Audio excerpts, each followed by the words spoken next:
Olá, eu sou Sandra Persen e este é o Indústria Taon, o podcast do mundo do trabalho. E hoje nós vamos falar sobre comércio e relações internacionais. A gente acabou de passar por um BRICS e nós vamos conversar sobre o BRICS com alguém que esteve lá dentro, lá acompanhando tudo, que é o consultor em comércio exterior e relações internacionais da FIEG e membro do Conselho Empresarial do BRICS, Carlos Stuart. Tudo bom, Carlos? Tudo ótimo, Sandra. Primeiro, muito obrigado pelo convite. É um prazer e uma honra estar aqui com vocês. É, ah, eu acho que é um assunto extremamente pertinente, né? É o hype do momento, né? E é muito interessante que essa parte de relações internacionais, comércio exterior, geopolítica de uma maneira geral, está entrando no vocabulário e no dia a dia das pessoas. Isso é muito importante porque justamente a gente cada vez mais vive enfim, uma sociedade globalizada e esses impactos não passam despercebidos. E é muito importante momentos como esse, no qual a gente é capaz de esclarecer certas coisas, né? Esclarecer para o grande público que nem sempre estão muito familiarizados com a dinâmica, né? Da geopolítica, das relações internacionais e do comércio exterior. Impactos esses que estão em ebulição nesse momento, né, Carlos? Com Exatamente. esse anúncio desse tarifaço de 50%, a gente vai falar sobre tudo isso daqui a pouquinho, é só rodar a vinheta.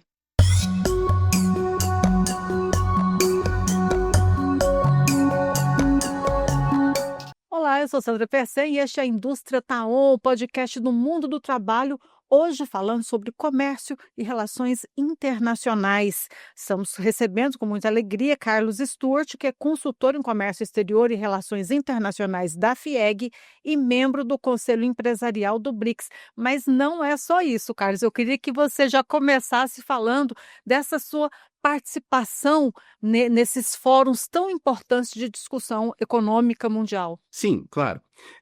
Bom, hoje eu participo do BRICS Business Council, que é o fórum empresarial do BRICS, né, o Conselho Empresarial do BRICS. Essa minha participação, na realidade, ela é decorrente de uma outra participação, talvez igualmente importante, no ano passado, no qual eu participei do B20, né, o Business, né, que é a parte do setor privado que se encontrou na ocasião da reunião do G20 no Brasil. Em ambos os casos, quem capitaneou e organizou esses fóruns, tanto o B20 quanto o BRICS Business Council, foi a CNI.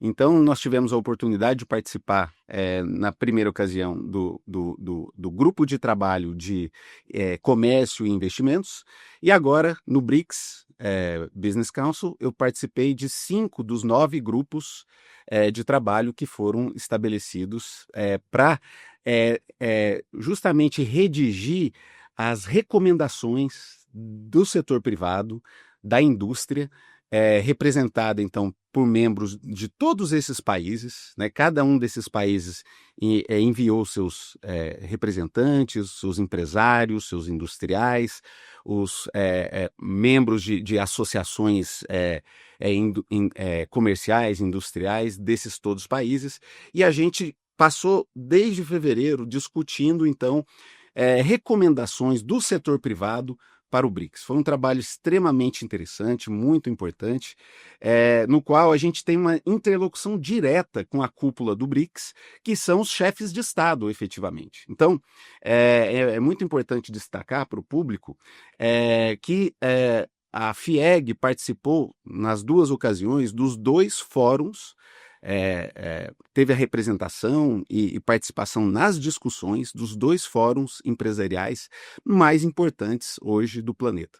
Agora, existem participações e participações. A sua emplacou aí 2 projetos importantes, 2 itens importantes nesse relatório final do BRICS. Eu queria que você falasse isso para gente. Sim, foi uma grande satisfação, um pouco uma surpresa, mas uma grande satisfação que, na participação que eu tive nesses grupos, a gente propôs a uma iniciativa, que é uma iniciativa transversal, e que foi adotada no texto final de 2 grupos dos 9, né? Então entrou justamente nessas recomendações que foram encaminhadas para a cúpula do BRICS. A iniciativa também, na forma de projeto, concorreu ao prêmio do BRICS, o prêmio das ações adotadas no BRICS, como finalista. Então também foi uma grande honra, embora não tenha trazido o prêmio para casa, mas ficou a nossa menção, né, enfim, em 2 desses grupos. Com certeza você já trouxe uma premiação para gente, Certeza. porque só essa menção, essa participação, e eu queria que você detalhasse mais esse projeto para que a gente tenha consciência realmente desse trabalho que foi feito e do que foi apresentado. Sim. Então, o projeto, a proposta de iniciativa, ela diz respeito à criação, a proposta para uma criação de uma bolsa digital de commodities com câmara de compensação no BRICS, utilizando os meios de blockchain e tokenização desses produtos. É muito importante a gente entender que na atual estrutura do comércio das commodities no mundo, né, a gente está bastante preso aos grandes mercados, sobretudo de uma certa maneira controlado e influenciado de uma maneira mais decisiva pelos países do norte, né? Pelos países do norte. A exemplo, no nosso caso, por exemplo, a boa parte das commodities, por exemplo, é negociado e precificado na Bolsa de Chicago. Não precisa, a gente, é bem evidente, por exemplo, que esses países do norte nem sempre são, ou quase nunca são, os grandes produtores de commodities, né? A maior parte desse mercado de commodities é produzido, né, por países como o Brasil, por exemplo. Então, algumas excentricidades acontecem nesse mercado. Por exemplo, é curioso observar, por exemplo, que um dos grandes negociantes de café do mundo, né, é a Alemanha e a Suíça, né? É difícil imaginar os pés de café em Munique, por exemplo. Evidentemente, né, o Brasil é o maior produtor de café, mas a gente não participa como deveria da precificação e da negociação mais direta, então, desses produtos. Por outro lado, se de um lado o produtor ele tem pouca influência, menos influência do que deveria na negociação e na precificação dessas commodities do mercado internacional, por outro lado, os compradores também têm dificuldades. Então, vejamos, por exemplo, a grande dificuldade hoje em muitos países africanos que tem muita necessidade de commodities, sobretudo de alimentos mesmo, né? Para comprar essas commodities no mercado internacional, é porque esses países nem sempre têm uma situação cambial muito favorável. Muitas vezes, esses países têm dificuldades nas balanças de pagamento e têm dificuldade de acessar esses mercados que normalmente são dolarizados, né? Então, essa iniciativa que a gente propôs no BRICS, ela é justamente no sentido de que, primeiro, um mercado 100% digital. A proposta é para a criação de um mercado 100% digital, utilizando meios que já estão sendo testados já por outros mercados, através de, por exemplo, tokenização, através de blockchain, né, que é uma maneira de você criar garantias relacionando aquele token negociado com o produto físico, né? Então, de uma certa maneira, você tem aí um negociável que é lastreado no produto físico e cuja transmissão ela é muito mais simples, porque ela não passa, por exemplo, pelas grandes empresas de comercialização, né? A gente poderia até citar algumas aqui no Brasil, mas, né, quem está dentro do comércio internacional sabe bem, mas evitaria justamente entre aspas, aí, atravessadores. De maneira que o acesso ao mercado seria mais facilitado, por exemplo, para pequenos produtores, para cooperativas, que poderiam vender, tokenizar e vender diretamente as suas produções dentro desse mercado. E, por outro lado, então, compradores, inclusive, recebendo mais pelo um preço mais justo pelos seus produtos, e do outro lado, os compradores, da mesma maneira, teriam mais facilidade de comprar esses produtos de maneira mais direta, sem passar por atravessadores. A questão da Câmara de Compensação, ela é um ingrediente bastante importante, porque ela diz respeito a justamente formas alternativas de pagamentos internacionais que fogem da dolarização.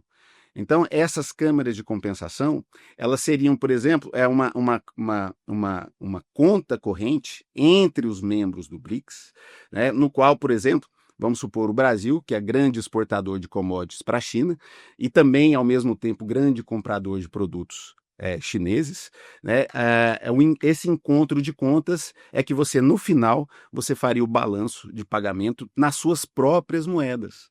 Né? Você falou aí de fugir da dolarização, e isso foi um assunto que já deu pano para manga e continua dando pano para manga aqui nos bastidores internacionais.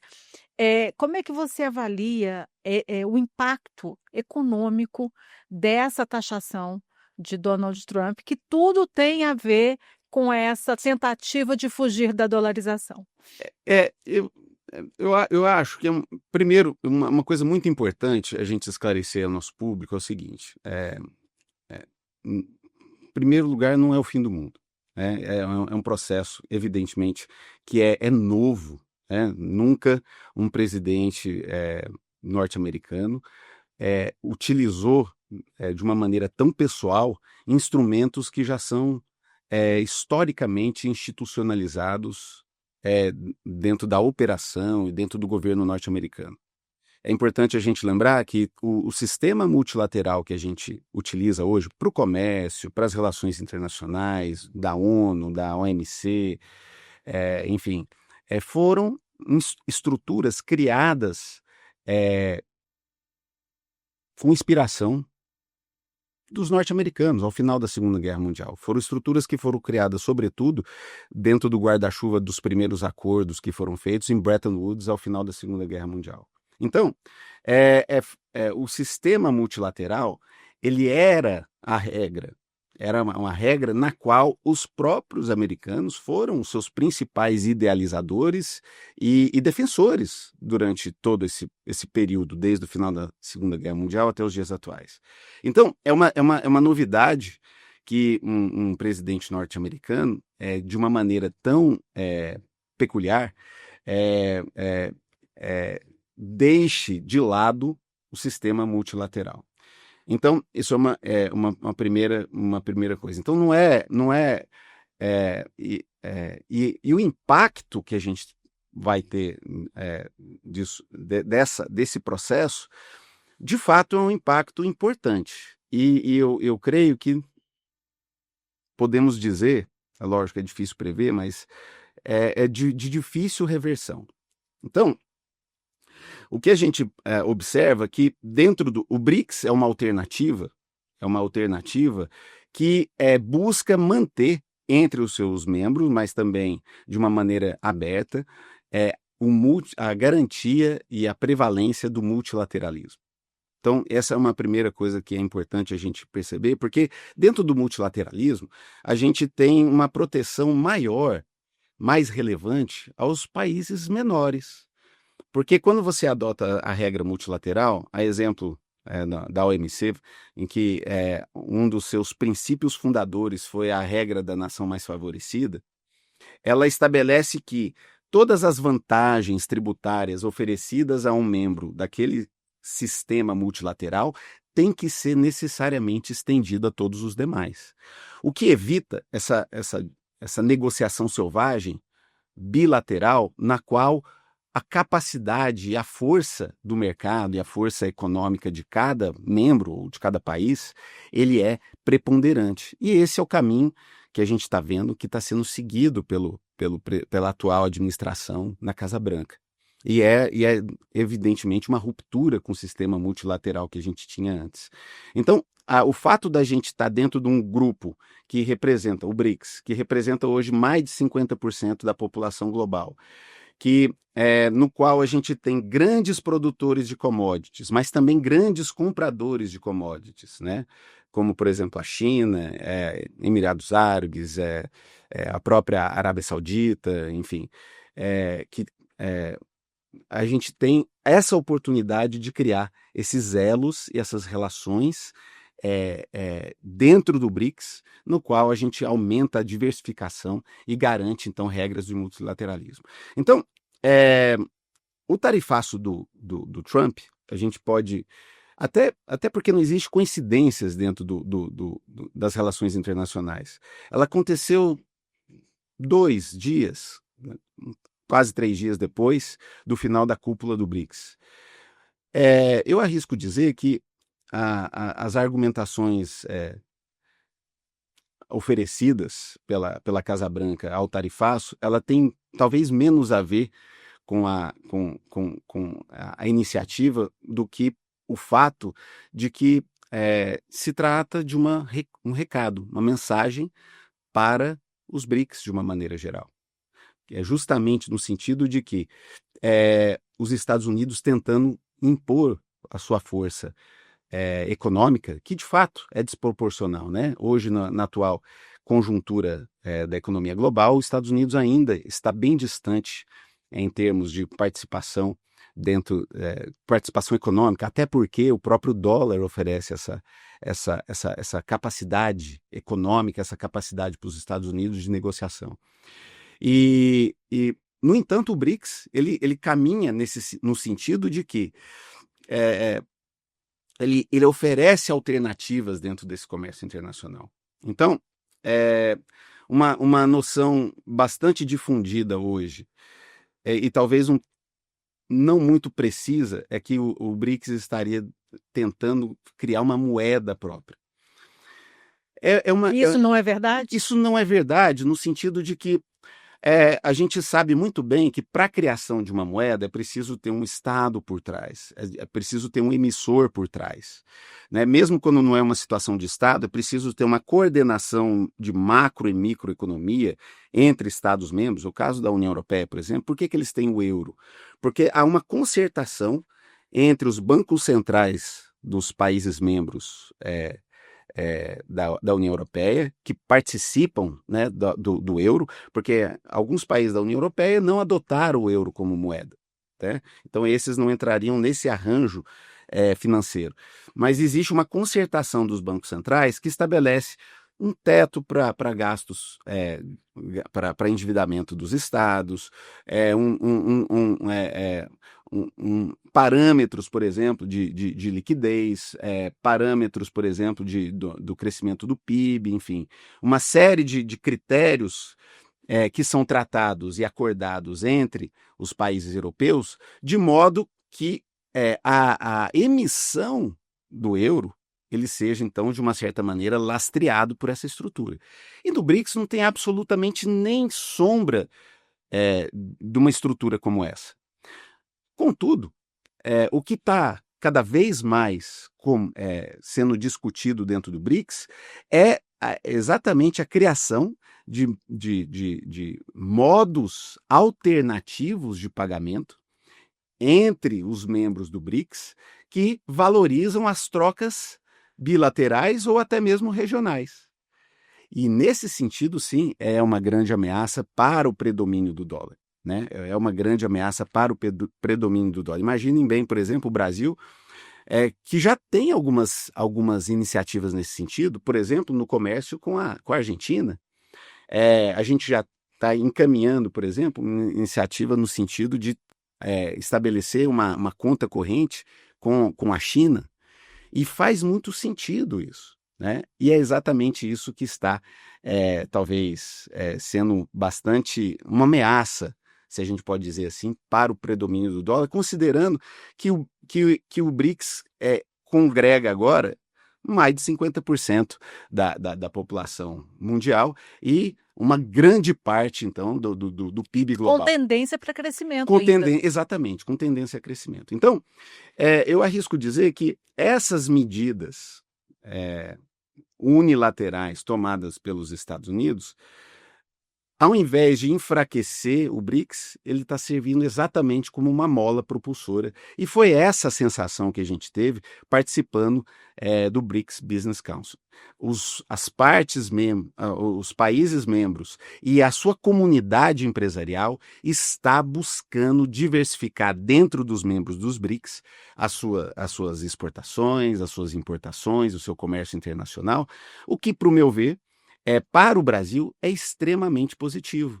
Porque se uma coisa que o Trump ele mostrou para a gente, que é fundamental nos dias atuais, e isso tem sido a regra das discussões internacionais acerca do assunto, é que a diversificação é a melhor forma de proteção contra choques dessa natureza. Então seriam, essas mesmos as diretrizes para os empresários, brasileiros a partir de agora? Sim. Essa diversificação? Nós, do Centro Internacional de Negócios, a gente sempre procura orientar os empresários no sentido de que o comércio exterior ele é um instrumento fundamental de planejamento e de estratégia para permanência e para prosperidade de qualquer negócio, sobretudo das indústrias. Porque é exatamente através da internacionalização que você é capaz de obter, por exemplo, matérias-primas a preços mais competitivos, matérias-primas mais especializadas, equipamentos, sistemas, ou seja, você aumenta a sua produtividade e, do outro lado, você diversifica suas formas de pagamento com moedas, normalmente moedas fortes. Você é muito comum observar, por exemplo, que momentos que o mercado interno está deprimido, o mercado externo ele está mais aquecido e vice-versa. Ou seja, você tem alternativas mais seguras para você, então, estabelecer os seus negócios. E, além disso, a gente pode dizer com uma certa clareza e certeza que quem faz comércio exterior normalmente conhece melhor os seus processos, conhece melhor os seus produtos normalmente é obrigado a estabelecer estratégias de curto, médio e longo prazo. Então, o comércio exterior é uma saída extremamente importante. E o que o Trump mostrou é que a diversificação dos mercados no qual você atua é cada vez mais importante. Cada vez mais importante. Então, voltando à questão do tarifaço, a gente sabe que, de fato, vai ter um grande impacto na economia nacional, porque os Estados Unidos é o segundo maior parceiro de comércio exterior do Brasil. No entanto, toda ação ela traz prejuízos, mas também traz benefícios. Uma mudança de rota. Exatamente. Recalculando a rota. Recalculando a rota. Então, se a gente vê que imediatamente a gente pode ter, por exemplo, E veja, é importante a nossa audiência entender que o tarifaço não entrou em vigor.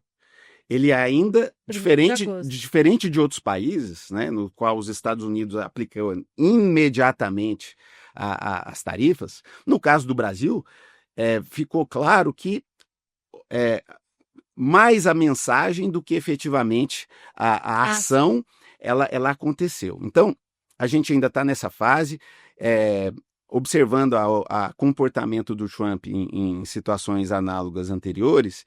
Ele é flexível na hora de aplicar e em muitos momentos ele até retrocedeu em relação às tarifas que ele inicialmente tinha proposto. Ele, evidentemente, é um grande negociador, então a gente é bem plausível a gente afirmar que essas tarifas não vão permanecer do jeito que está. Elas poderão ser modificadas, poderão ser retiradas, poderão ser reduzidas, e eu acho que essa é Essa é a perspectiva.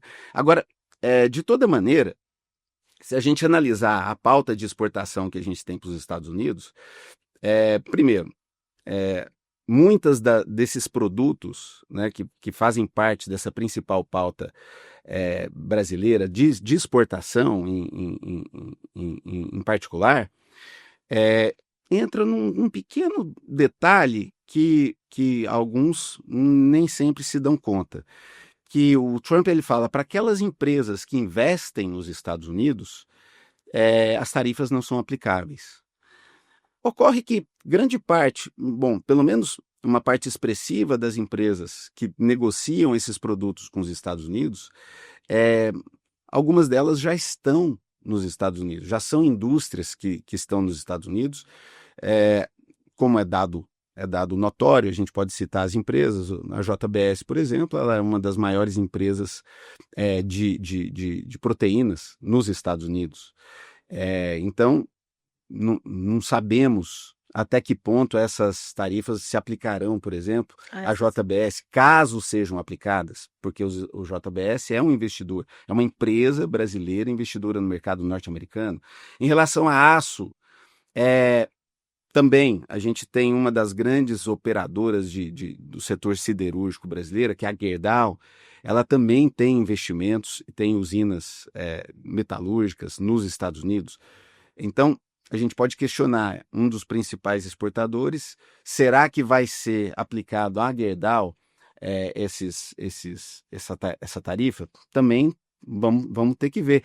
Caso seja aplicado, talvez essas grandes empresas não sejam alvo. A própria Embraer, que teve talvez o maior impacto aí no mercado de capitais, que é um dos grandes produtos de exportação do Brasil para os Estados Unidos, é o setor aeronáutico.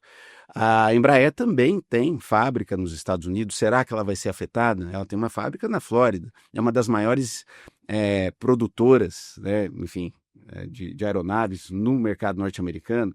Então, são questões... É muito importante a gente alertar o público que, primeiro, talvez o alarde seja maior do que, de fato, o resultado. Muita água ainda vai passar, sobretudo em termos de Trump, que a cada dia é uma notícia nova, né? E essa é a estratégia dele, de se manter, né? Manter o público meio em alerta, no palco. Ele é, sobretudo, um animador, né? Ele é um homem da mídia, né? Então, não dá para a gente escrever na pedra o que ele solta como anúncio. Vamos aguardar até dia 1º de agosto, então. Carlos Stuart, consultor em comércio exterior e relações internacionais da FIEG, membro do Conselho Empresarial do BRICS.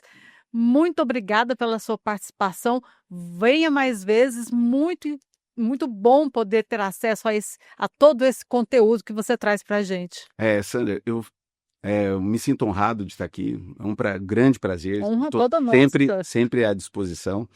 E só uma última observação, e agora para a indústria, com relação à questão das commodities, talvez é na crise que a gente encontra boas oportunidades.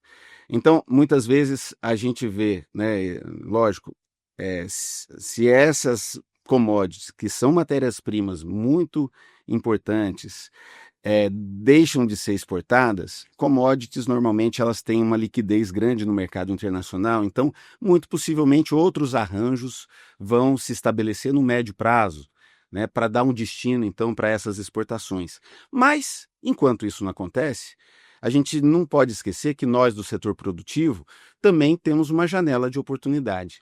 Essas commodities, elas possivelmente, se ficarem no Brasil, elas vão ter o seu custo reduzido. E há um momento, por exemplo, do industrial, talvez acrescentar, aumentar, né, as suas produções, buscar o mercado internacional diversificado, utilizar essas matérias-primas que vão estar talvez a um preço mais competitivo e exatamente se jogar dentro desse espaço e dentro desse mercado internacional de uma maneira mais competitiva. Então, nunca tem uma notícia 100% ruim, sempre tem lados positivos e é nisso que eu acho, que eu recomendo aos nossos industriais que eles se fiem e aproveitem as oportunidades. Toda vez que você tem uma crise, alguém está está lucrando. Se você tem uma crise de água, alguém está vendendo água a preços melhores. Até mesmo, infelizmente, numa guerra, quem vende bala acaba É tendo isso. lucro. Enquanto uns choram, outros vendem lenço. Exatamente, exatamente. Carlos Stewart, muito obrigada pela presença e obrigada também a você que nos acompanhou. Espero que tenha gostado desse conteúdo. Fique ligado que a gente vai trazer cada vez mais conteúdos da pauta internacional para vocês. Muito Na obrigado. próxima semana a gente volta com mais informações e novidades. Até lá.